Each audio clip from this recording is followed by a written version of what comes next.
എന്നെ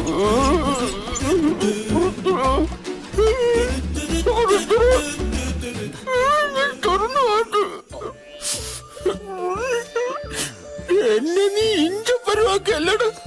ഞാൻ എന്ത് തെറ്റടാ നിന്നോട് ചെയ്തത്? ഇടാ, നിന്റെ അടുത്ത് ഫ്യൂസ് ഊരാനല്ലേ പറഞ്ഞുള്ളൂ. അടിക്കാൻ ഊങ്ങിയ കൈയുടെ ഇടയിലോട്ട് വന്ന് കയറാൻ ഞാൻ പറഞ്ഞോ? അനുഭവിച്ചോ?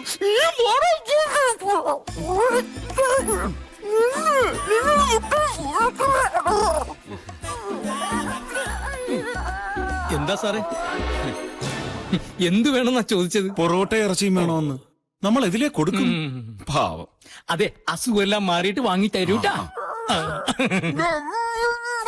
6 മാസം മുമ്പ് 2 PC-മാരെ വെട്ടിയ കേസില്ലേ, എന്താ ഗുണ്ടയുടെ പേര്? വാളയാർ മണിയപ്പൻ.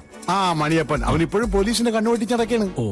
അന്നാ PC-മാരെ ഇതേ ഹോസ്പിറ്റലിൽ ഇതേ റൂമിൽ ഇതുപോലെ ഹിലാരി ചന്ദ്രനിൽ പോയ വേഷത്തിൽ. നമസ്കാരം സാർ.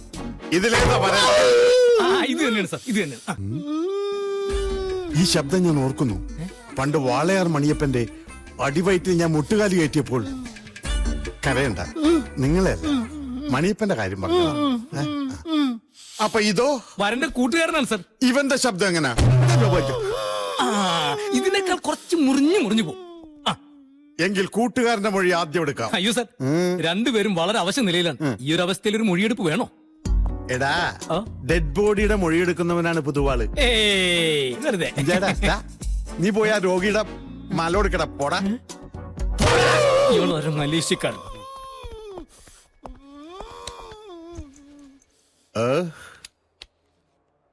Hello, mike testing.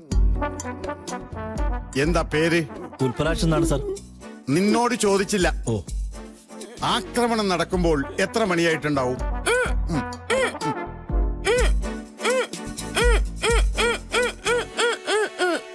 12 മണി. അടിച്ചു ചുരുട്ടി ഈ പരുവാക്കി എടുക്കാൻ എത്ര സമയം എടുത്തു? പേരും 2 മിനിറ്റ്. കേസ് തള്ളി പോകും. എത്ര പേരുണ്ടായിരുന്നു ആക്രമിക്കാൻ? ഒരേ ഒരാൾ.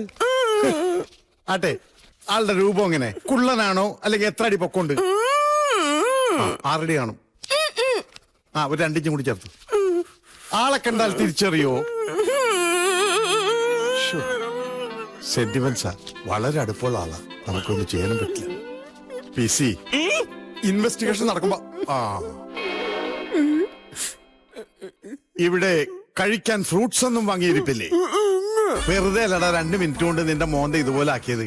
പണ്ടൊക്കെ ഞാൻ മൊഴിയെടുക്കാൻ വേണ്ടി പോകുമ്പോ എന്തോരോ ഫ്രൂട്ട്സ് പെറുക്കിക്കൊണ്ട് പോണെന്ന് അറിയോ? വെറുതെ അല്ല, മൊഴിയെടുപ്പെന്ന് പറയുമ്പോ ചാടി ഇറങ്ങി പോരും. കൊല്ലി ഞാൻ ഒരു ചെറുനാരങ്ങ പോലുമില്ല. എന്താ ഇത് ഭഗവാനെ? ഏത് കണ്ണ് ചോരയില്ലാത്തവന് ഈ കൊടുംചെയ്തി ചെയ്തത്? ഇതിലേതാ ജയരാമൻ? അത് സാർ, ഇതാണ് ജയരാമൻ, അത് ഉൽപ്പല. അതേന്ന് പറയ. മതി. താടിയല് പൊട്ടിയിരിക്കുക, അതുകൊണ്ടാ വായും കൂടെ ചേർത്ത് ബാൻഡേജ് ചെയ്തിരിക്കുന്നത്. ഇതെന്താ? ഇത് ആളെ തിരിച്ചറിയാൻ വേണ്ടി ഇപ്പൊ ഓർഡർ ചെയ്ത് ഉണ്ടാക്കിച്ചതാ. അല്ല കൃഷ്ണ, ഡെഡ് ബോഡി വെക്കുന്നവരാണോ വെക്കണേ? ഇച്ചിരി മാറ്റിവേ. ഇത് കല്യാണം മുടക്കാൻ വേണ്ടി ആരോ കരുതിക്കുട്ടി ചെയ്തതാണ്. കൃഷ്ണ, തോറ്റു കൊടുക്കുന്ന പ്രശ്നമില്ല. നിശ്ചയിച്ച മുഹൂർത്തത്തിൽ തന്നെ കല്യാണം നടത്തണം. സ്വന്തമായി കൈയും കാലും പോലും അനക്കാൻ വയ്യാത്ത ഈ അവസ്ഥയിൽ എന്ത് ചെയ്യണമെന്നാ സാറി പറയണേ? ഡോക്ടറെ, ഇന്റൻസീവ് കെയറിൽ നേരെ കതിർമണ്ഡപത്തിൽ പോയി താലി കെട്ടിയ സംഭവം നമ്മുടെ നാട്ടിൽ ഉണ്ടായിട്ടില്ലേ? അങ്ങനെ ഒന്നാണ് ഇതെന്ന് കരുതിയാ മതി. പിന്നെ ജയറാമിന്റെ അച്ഛനോടും അമ്മയോടും പറയണ കാര്യം അത് ഞാൻ ഏറ്റു. അത് നമുക്ക് സാറിന്റെ ഓപ്പറേഷനൊക്കെ കഴിഞ്ഞു വന്ന്. ഡോക്ടറെ, ഓപ്പറേഷൻ കഴിഞ്ഞാൽ ഞാൻ ജീവനോടെ ഉണ്ടാവുന്ന വല്ല ഉറപ്പുണ്ടോ? എനിക്ക് 100% ഉറപ്പുണ്ട്. എന്നാ എനിക്ക് ഉറപ്പില്ല. ജയരാമ മോനെ, നിനക്ക് എന്തെങ്കിലും ഒന്നും ഉണ്ടാമോടാ? ഈ അവസ്ഥയിൽ നിനക്ക് കല്യാണത്തിന് സമ്മതമാണെങ്കിൽ നീ വേദനിപ്പിക്കാതെ പതുക്കെ ഇങ്ങനെയൊന്ന് ആട്ടിക്ക്. കണ്ടോ, തലയാട്ടി. അതെ, വേണ്ട തലയാട്ടിയത്. അതെ, ആണോ? ജയരാമൻ സാറിനും കാണത്തില്ലേ ആഗ്രഹം സൂട്ടും കോട്ടും ഇട്ട് കതിർമണ്ഡപത്തിൽ കയറി ഇരിക്കണമെന്ന്?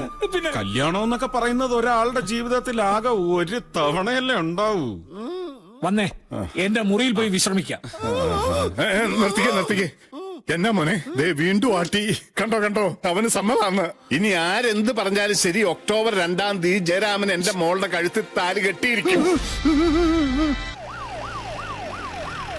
ഏതൊക്കെയാണ് കല്യാണ വണ്ടികൾ? അത് വരന്റെ കൂട്ടുകാരന്റെ വണ്ടിയാണ് സാർ. അവൻ അവിടെ പോയിട്ട് എന്ത് കാണിക്കാനാണ്? മര്യാദക്ക് സദ്യ കഴിക്കാൻ പോലും അവന്റെ കൈക്ക് സ്വാധീനമില്ല. ഇതാണ് സാർ വരന്റെ വണ്ടി. അപ്പൊ വരാത്ത വണ്ടി ഏത്? വണ്ടി 2 വന്നു സാറേ. വരന്റെ വണ്ടി എന്ന് പറഞ്ഞാൽ ചെറുക്കന്റെ വണ്ടി. ആ, എന്തായാലും ആശുപത്രി കിടക്കുന്ന ആംബുലൻസിൽ പോലീസ് എസ്കോർട്ടോടെ കല്യാണ മണ്ഡപത്തിൽ പോയി കല്യാണം കഴിക്കാൻ യോഗം കിട്ടിയ ഈ ലോകത്തിലെ ഏറ്റവും വലിയ VIP ആണ് ജയരാമൻ. ആ, രാവിലെ വരനെ കയറ്റുന്നതിന് മുമ്പ് 2 വണ്ടി ചെക്ക് ചെയ്തു. അതെന്തിനാ സാർ? വല്ല ബോംബുണ്ടെങ്കിൽ പെറുക്കി എന്താടാ പേടിപ്പിക്കണ?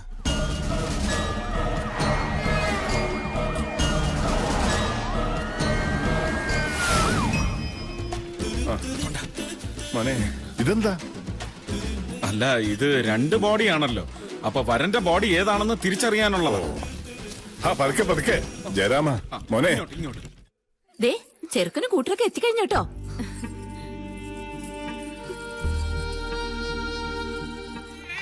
നമസ്തേ നമസ്തേ, ഇരിക്കെ. അപ്പൊ ഞാൻ അകത്ത് പോയി കാര്യങ്ങളൊക്കെ നോക്കിയിട്ട് വരാം. ആയിക്കോട്ടെ, ചെല്ല.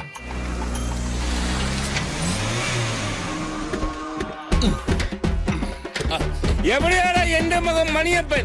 എടാ ഭാര്യയും മക്കളുള്ള അവനെ ആരാടാ വശീകരിച്ച് 2ാം കല്യാണത്തിന് കൊണ്ടുവന്നിരിക്കുന്നേ? എന്റെ അപ്പ നമ്മൾ ഈ കല്യാണം നടത്തി കൊടുക്കാല്ലേ ഇവിടെ വന്ന്. എന്റെ പൊന്നപ്പ മണിയപ്പൻ ചേട്ടൻ ഇവിടെ വേറെ പേരിലാണ് കളിക്കുന്നത്. ചുമ്മാ കള്ളി വെളിച്ചത്താക്കല്ലേട്ടാ.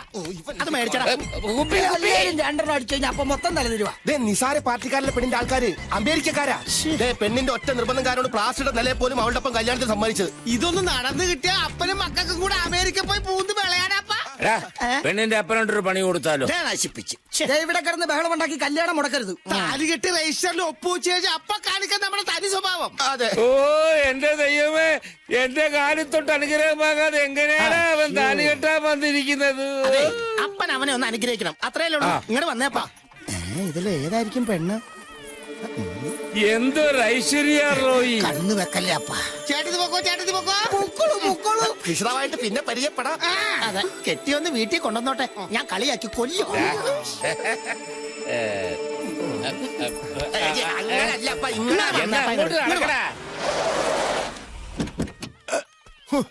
എഴുന്നേറ്റ് നിൽക്കാൻ പോലും മേലാത്ത എന്റെ കുഞ്ഞിനെ കല്യാണ സദ്യ ഉണ്ടാൻ കൊണ്ടുവന്നു. നമുക്ക് അവനെ ഉടനെ കൊണ്ടുപോകണം.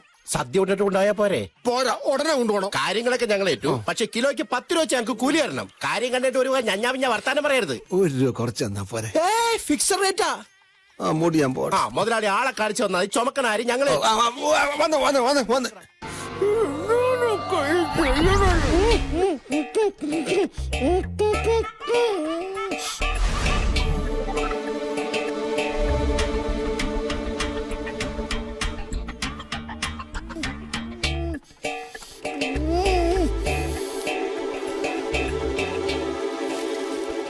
ബഹളം ഉണ്ടാക്കണ്ട, ഇപ്പൊ വരാം.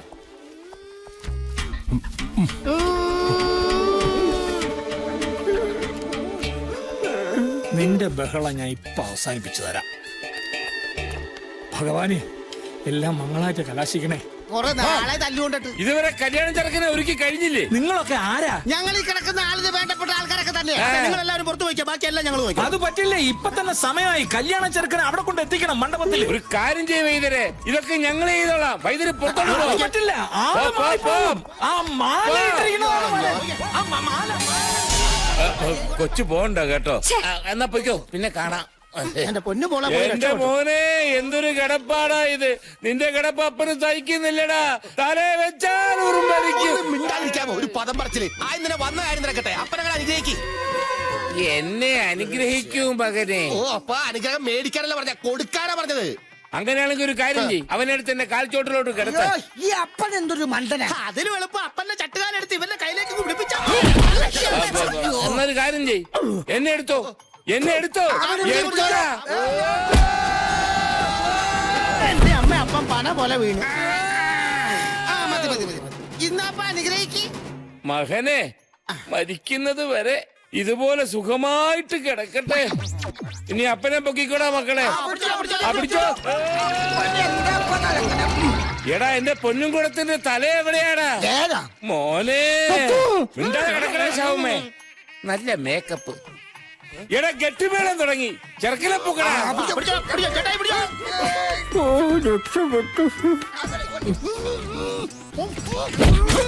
എടാ, അവിടെ ഊത്തു തുടങ്ങി. വേഗം വാടാ. അയ്യോ, നിർത്ത്. മാല എവിടെ? യോ, ആള് മാറിപ്പോയി. നമ്മുടെ മുമ്പേ മാലയിട്ട് സുന്ദരനായിട്ട് കിടക്കുന്നു. ഇതിനെ കളഞ്ഞിട്ട് അവനെ എടുത്തുകൊണ്ട് കല്യാണ മണ്ഡപത്തിലോട്ട് വാ.